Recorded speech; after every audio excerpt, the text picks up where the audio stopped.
So, dear students, in the last class we started discussing about OSI reference model.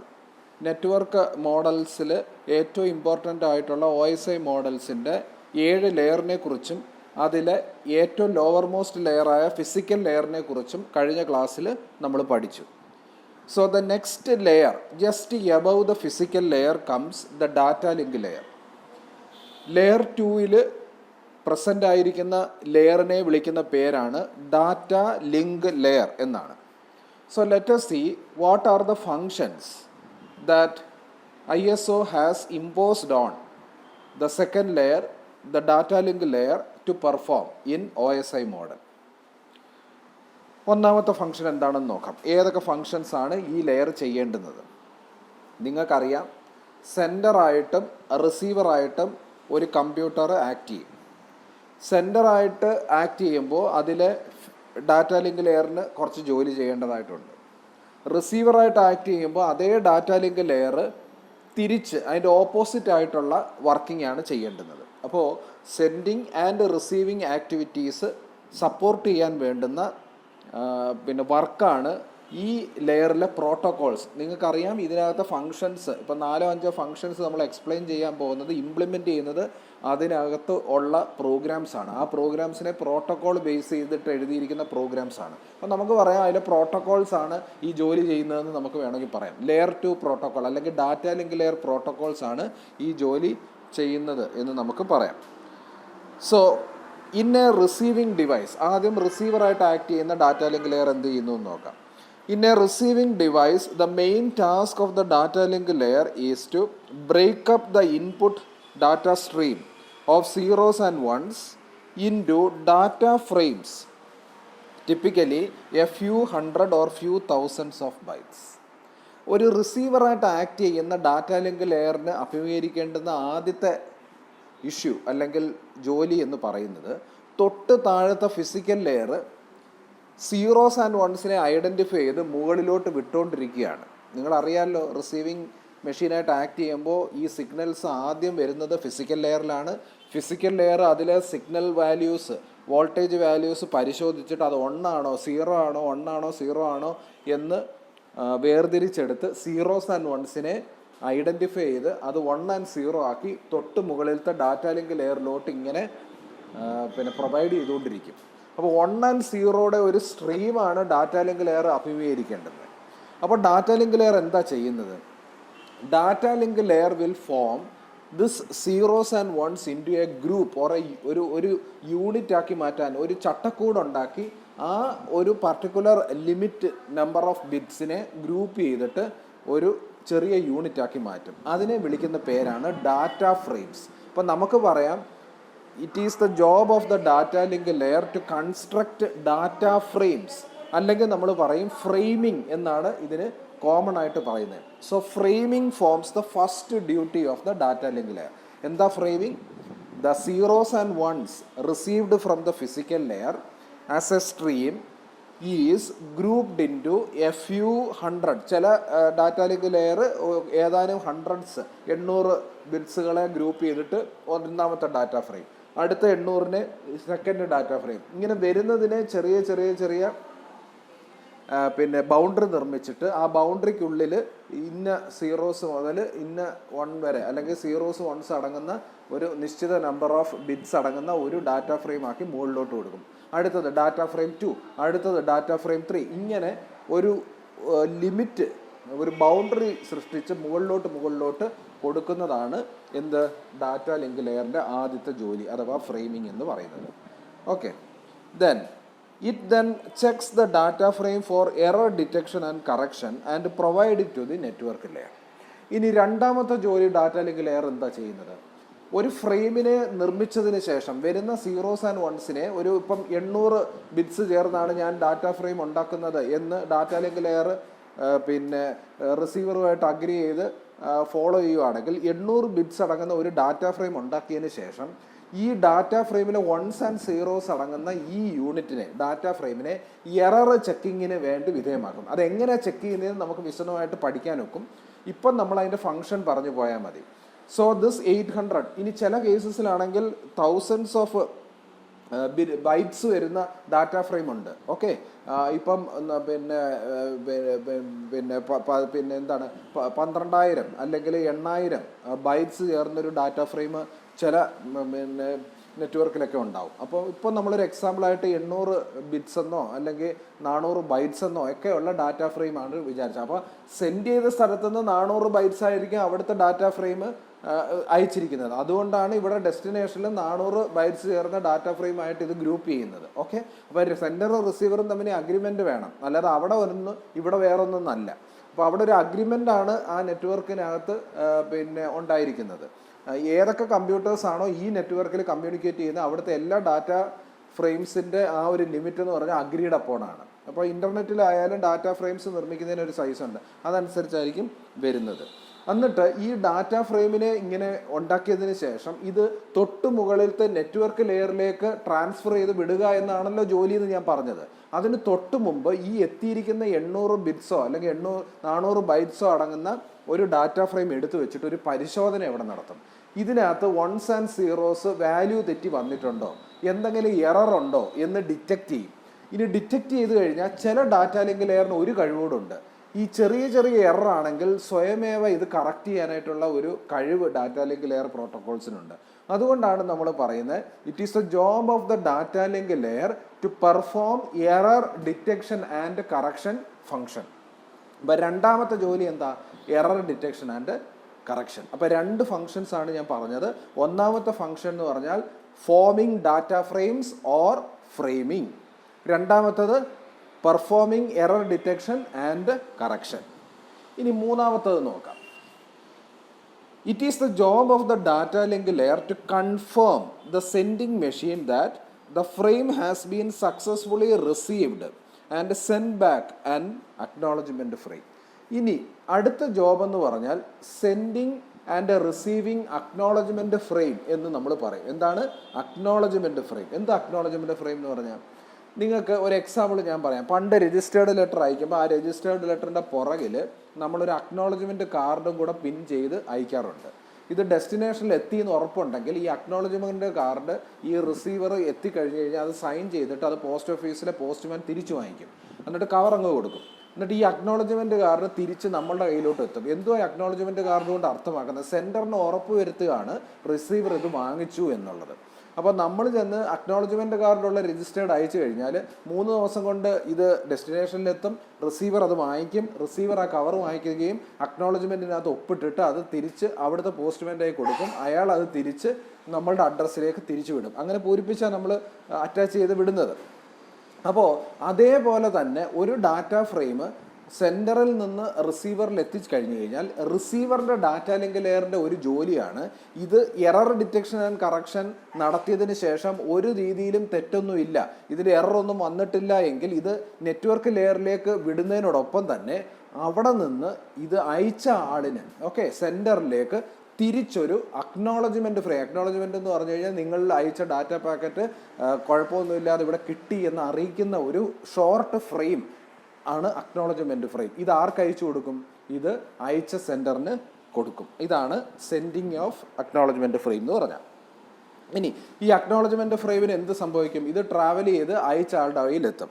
അവിടെ ഇത് എത്തിക്കഴിഞ്ഞ് കഴിഞ്ഞാൽ അത് physical layer വഴി അവിടുത്തെ ഡാറ്റ ലിങ്ക് ലെയറിലെത്തും. അവിടുത്തെ ഡാറ്റ ലിങ്ക് ലെയർ ഉറപ്പ് വരുത്തും, ഞാൻ അയച്ച ഡാറ്റ പാക്കറ്റിൻ്റെ അക്നോളജ്മെൻ്റ് ആണ് വന്നത്. അത് മനസ്സിലാക്കിയതിന് ശേഷം ഡാറ്റ ലിങ്ക് ലെയർ ആ പാക്കറ്റ്, ഇപ്പോൾ അയച്ച പാക്കറ്റ് സക്സസ്ഫുൾ ആയിട്ട് അവിടെ എത്തി എന്ന് പറഞ്ഞിട്ട് ഈ അക്നോളജ്മെൻറ്റ് ഫ്രെയിം അക്സെപ്റ്റ് ചെയ്ത് അവിടെ അത് നശിപ്പിച്ച് കളയും. പിന്നെ ആ ഫ്രെയിമിനെ കുറിച്ച് ഇനി വേവലാതിയില്ല.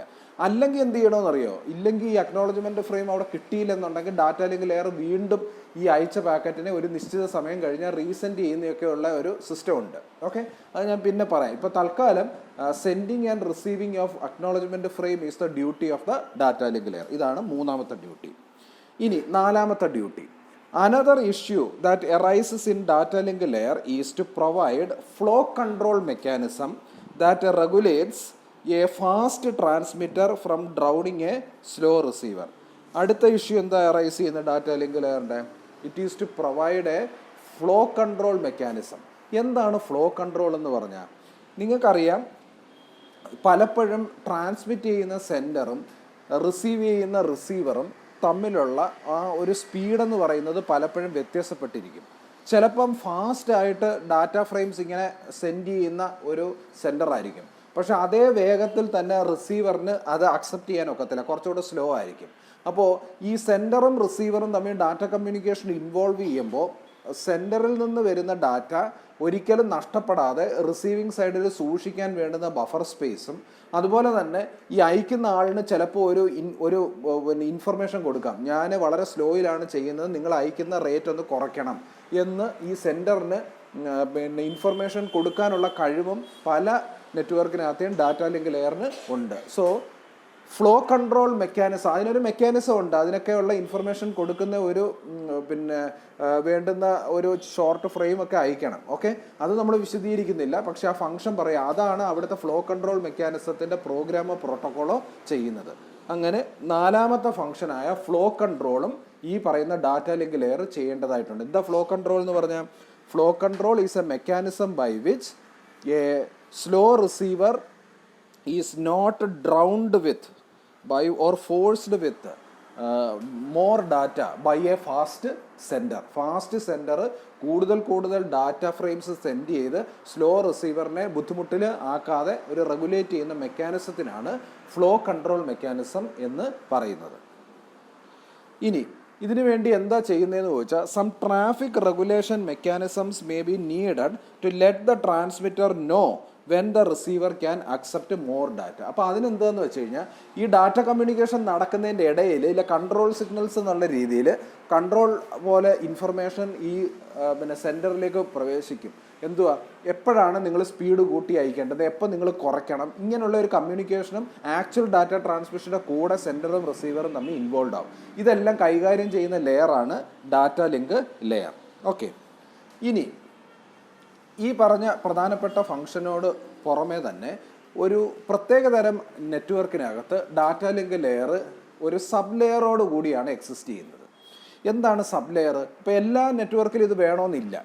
It is actually in broadcast computer network. നമ്മൾ പറഞ്ഞല്ലോ, ബ്രോഡ്കാസ്റ്റ് നെറ്റ്വർക്ക് എന്ന് പറഞ്ഞാൽ ഒരു കോമൺ ചാനൽ ഷെയർ ചെയ്ത് പല ആൾക്കാർ ഉപയോഗിക്കുന്നതിനെയാണ് നമ്മൾ എന്ത് പറയുന്നത്, ബ്രോഡ്കാസ്റ്റ് നെറ്റ്വർക്ക് എന്ന് പറയുന്നത്. In broadcast networks there is an additional issue in the data link layer to deal with. എന്തുവാണെന്നറിയോ? How to control access of the shared channel.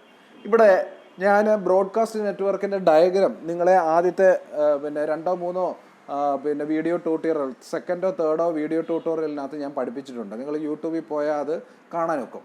അവിടെ ബ്രോഡ്കാസ്റ്റ് നെറ്റ്വർക്ക് എന്ന് പറയുമ്പോഴത്തേനും നമ്മൾ അവിടുത്തെ പ്രത്യേകത എന്താണെന്ന് ചോദിച്ചു കഴിഞ്ഞാൽ, ഒരു കോമൺ ചാനൽ, ഓക്കെ, ആ കോമൺ ചാനലിലേക്ക് മറ്റ് കമ്പ്യൂട്ടറുകളെല്ലാം കണക്ട് ചെയ്തിട്ടിരിക്കുക.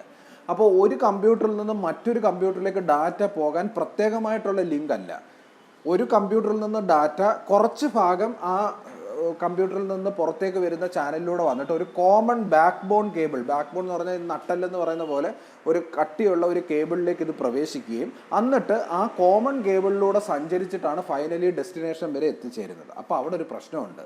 2-3 സ്റ്റേഷൻസ് ഒരുമിച്ച് തയ്യാറായിട്ട് ഈ ഡാറ്റ ഫ്രെയിംസ് അയച്ചാൽ ഈ കോമൺ ബാക്ക് ബോൺ കേബിളിനകത്ത് ഒരുപാട് ഡാറ്റ ഫ്രെയിംസിനെ റെപ്രസെൻ്റ് ചെയ്യുന്ന വോൾട്ടേജുകൾ സഞ്ചരിക്കത്തില്ലേ? അങ്ങനെ ഒരുമിച്ച് തന്നെ പല ആൾക്കാരോട് ട്രാൻസ്മിറ്റ് ചെയ്യുമ്പോൾ പലതരം വോൾട്ടേജുകൾ ഈ കോമൺ ചാനലിലൂടെ സഞ്ചരിച്ച് പോകുമ്പോൾ അത് തമ്മിൽ കൊളൈഡ് ചെയ്ത് കൊളീഷൻ വന്ന് ആ ഡാറ്റ ഫ്രെയിംസിൻ്റെ വാല്യൂസിലെല്ലാം മാറ്റം വന്ന് അത് ഡാമേജ് ആവാനായിട്ടുള്ള ചാൻസ് ഉണ്ട്. അപ്പോൾ നമ്മൾ ബ്രോഡ്കാസ്റ്റ് നെറ്റ്വർക്കിൽ എന്ത് ചെയ്യണം? there should be a mechanism by which who should transmit first, എന്നിട്ട് whose turn is next. അങ്ങനെ ഒരു പ്രോപ്പറായിട്ടുള്ള ഒരു റെഗുലേഷൻ വഴി മാത്രമേ ഈ ഇപ്പോൾ കമ്പ്യൂട്ടർ എയും കമ്പ്യൂട്ടർ ബിയും സൈമിൾട്ടേനിയസ് ആയിട്ട് ഈ ബ്രോഡ്കാസ്റ്റ് നെറ്റ്വർക്ക് റെഡിയായി നിൽക്കുകയാണെങ്കിൽ കമ്പ്യൂട്ടർ എയ്ക്ക് അനുവദിക്കുന്ന സമയത്ത് മാത്രമേ അത് സെൻഡ് ചെയ്യാൻ ഒക്കൂ. കമ്പ്യൂട്ടർ ബിക്ക് റെഡി ആയിട്ട് ഇരിക്കുകയാണെങ്കിൽ പോലും ഒരു അനുവാദം കിട്ടിയിട്ടേ അത് ട്രാൻസ്മിറ്റ് ചെയ്യാൻ ഒക്കൂ. ഇല്ലെങ്കിൽ എയും ബിയും കൂടെ ഒരുമിച്ച് ട്രാൻസ്മിറ്റ് ചെയ്താൽ കോമൺ കേബിളിലൂടെ ഇത് പോയി നശിച്ച് പോകും. ഓക്കെ, അപ്പോൾ ഇത് കൈകാര്യം ചെയ്യുന്നത് നമ്മുടെ ഡാറ്റ ലിങ്ക് ലെയറിനകത്ത് ഒരു സബ് ലെയർ. ആ സബ് ലെയറിൻ്റെ പേരാണ് medium access control sub layer അഥവാ MAC, MAC എന്ന് capital M, capital A, capital C, MAC sub layer എന്ന് പറയും. ഈ മാക് സബ് ലെയറിലെ പ്രോട്ടോകോൾസിൻ്റെ ഒരു അല്ലെങ്കിൽ അവിടുത്തെ പ്രോഗ്രാംസ് ആണ് ഷെയർഡ് ആയിട്ടുള്ള ഒരു ചാനൽ വഴി ഡാറ്റ കമ്മ്യൂണിക്കേഷൻ നടക്കുന്ന ഒരു കമ്പ്യൂട്ടർ നെറ്റ്വർക്കിൽ ഇങ്ങനെയുള്ള ഹൂ ഷുഡ് ആക്സസ്, ഇപ്പം 10 കമ്പ്യൂട്ടർ ഈ കോമൺ കേബിളിലേക്ക് കണക്ട് ചെയ്താൽ ഏത് കമ്പ്യൂട്ടറുകളെല്ലാം റെഡിയായവരിൽ ആദ്യം ആരയക്കണം, അന്നേരം ബാക്കിയുള്ളവർ മിണ്ടാതിരിക്കുക എന്ന് പറഞ്ഞാൽ അവർ ഡാറ്റ അയക്കാതിരിക്കണം.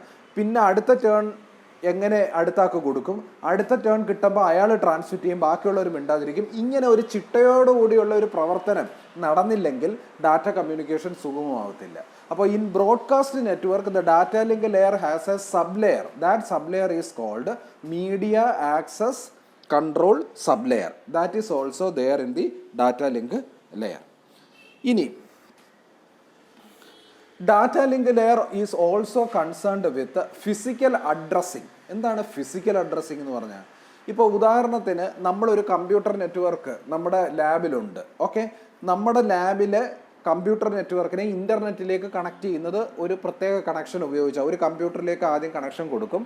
ആ കണക്ഷൻ ഷെയർ ചെയ്തിട്ട് ആൾക്കാരല്ല ഉപയോഗിക്കുന്നത്.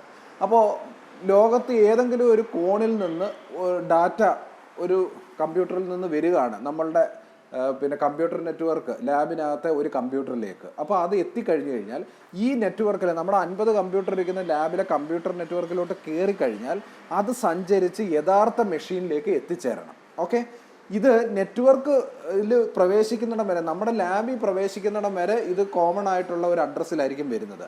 അവിടെ എത്തിക്കഴിഞ്ഞതിന് ശേഷം ആ ലാബിനകത്ത് ഈ 50 കമ്പ്യൂട്ടറിലെ ഏത് പർട്ടിക്കുലർ കമ്പ്യൂട്ടറിലാണ് ഇത് എത്തിച്ചേരേണ്ടുന്നത് എന്ന് ഈ പാക്കറ്റ് മനസ്സിലാക്കി അവിടെ അത് എത്തിച്ചേരണം.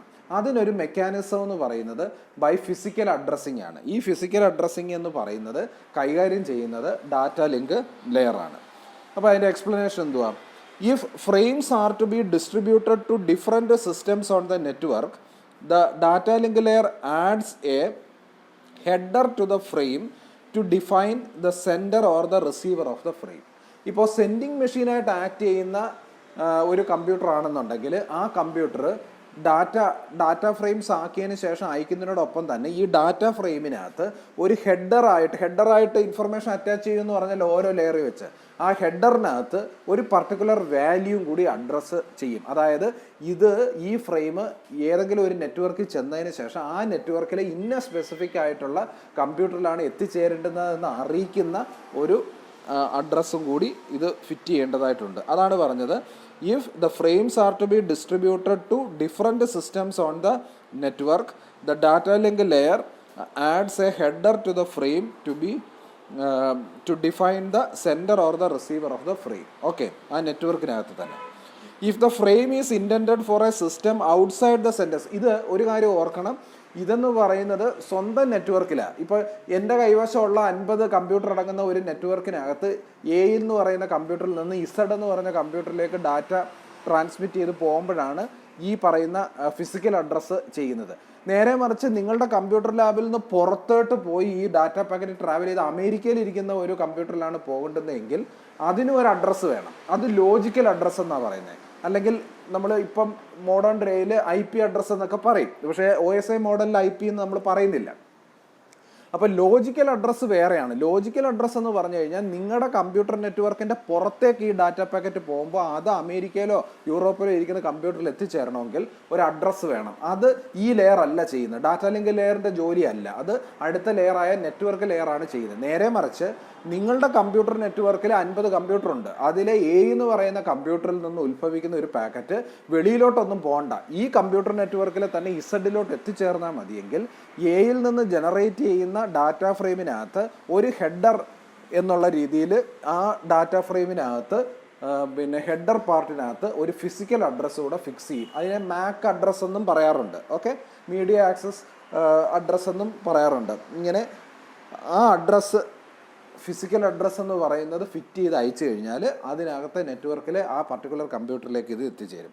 നേരെ മറിച്ച് ഈ frame if it is intended for any system outside the network, അതായത് നമ്മുടെ ലാബിലെ കമ്പ്യൂട്ടറിലല്ല, നേരെ മറിച്ച് മറ്റൊരു രാജ്യത്തിരിക്കുന്ന ഒരു നെറ്റ്വർക്കിലെ കമ്പ്യൂട്ടറിലാണ് പോകേണ്ടുന്നത് എങ്കിൽ the receiver address is the address of the device that connects the network to the next one. അതായത് റിസീവർ അഡ്രസ്സ് നമ്മൾ കൊടുക്കുന്നതെന്ന് പറഞ്ഞു കഴിഞ്ഞാൽ ഇത് ഏത് നെറ്റ്വർക്കിലെ പിന്നെ പ്രധാനപ്പെട്ട കമ്പ്യൂട്ടറിലാണ് ആദ്യം അക്സെപ്റ്റ് ചെയ്യുന്നത് അവിടം വരെയുള്ളത് മാത്രമേ ഈ ഫിസിക്കൽ അഡ്രസ്സായിട്ട് അത് ഫിറ്റ് ചെയ്യൂ. So if the frame is intended for a system outside the sender's network, the receiver address is the address of the device that connects the network to the next one. ചിലപ്പോൾ അതൊരു പിന്നെ ഒരു device ആയിരിക്കും. ആ device ഉപയോഗിച്ചാണ് അമേരിക്കയിലിരിക്കുന്ന ആ 100 computer അടങ്ങുന്ന ഒരു നെറ്റ്വർക്ക് ഈ പറയുന്ന ഇൻ്റർനെറ്റ് പാക്കറ്റ് റിസീവ് ചെയ്യാൻ പോകുന്നത്. നമ്മളറിയാമല്ലോ, ഈ പാക്കറ്റ് ഇങ്ങനെ സഞ്ചരിച്ച് ഒരു നെറ്റ്വർക്കിനകത്തേക്ക് കയറുന്നതിന് മുമ്പ്, 100 കമ്പ്യൂട്ടർ അടങ്ങുന്ന ഒരു നെറ്റ്വർക്കിനകത്തേക്ക് കയറുന്നതിന് മുമ്പ് ഇതൊരു നെറ്റ്വർക്ക് കണക്റ്റിംഗ് ഡിവൈസിലാണ് എത്തിച്ചേരുന്നത്. ആ ഡിവൈസാണ് ഈ ഡിവൈസിലേക്ക് കണക്ട് ചെയ്ത് 100 കമ്പ്യൂട്ടർ അടങ്ങുന്ന നെറ്റ്വർക്കിനകത്തേക്ക് ഇത് പ്രവേശിച്ചു വിടുന്നത്. ആ നെറ്റ്വർക്ക് ഡിവൈസിൻ്റെ അഡ്രസ്സ് ആയിരിക്കും ഇവിടെ പിന്നെ ഡാറ്റ ലിങ്ക് ലെയർ ഫിസിക്കൽ അഡ്രസ്സായിട്ട് ഫിറ്റ് ചെയ്യുന്നത്. മനസ്സിലായോ? അല്ലാതെ ആ പർട്ടിക്കുലർ കമ്പ്യൂട്ടറിൻ്റെ, അതായത് ഔട്ട്സൈഡ് നെറ്റ്വർക്കിനകത്തെ സ്പെസിഫിക് കമ്പ്യൂട്ടറിൻ്റെ അഡ്രസ്സ് ഒരിക്കലും ഡാറ്റ ലിങ്ക് ലെയർ ഫിക്സ് ചെയ്യത്തില്ല. അതാണ് പിന്നെ ഫിസിക്കൽ അഡ്രസ്സിൻ്റെ പ്രത്യേകത. അത് നോക്കി മനസ്സിലാക്കണം. ഓക്കെ, ശരി.